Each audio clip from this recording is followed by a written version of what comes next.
Imagine this.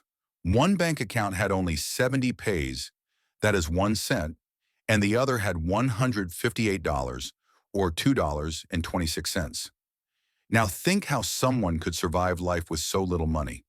This was the time when Grant had been fired from his job. With no options left, he was forced to move back to his parents' house. He says that in his country, if a 24-year-old boy moves back in with his parents, people consider him a loser. And honestly, Grant felt like one too. Every night at dinner, his parents asked the same question. "Son, did you get a job?" And with his eyes lowered in shame, he would reply, "No, I'm still looking." In just 2 months, he had sent his resume to more than 200 companies, working day and night, yet not a single call came.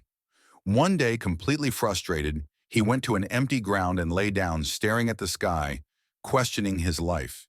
He had studied at a good university, earned good grades, and still ended up like this.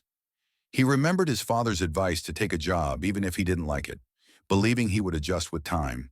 So Grant joined a high-paying job he hated just to follow what his father thought was right.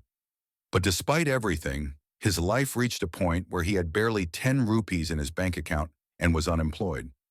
Friends who hadn't even worked as hard were doing better.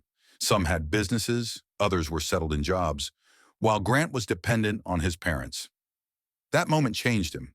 He decided something had to be done and set a massive goal of having at least 7.5 crore rupees in his bank account to achieve financial freedom. Though the path was unclear, he didn't give up. For the next 5 years, he worked relentlessly, read every personal finance book he could find, did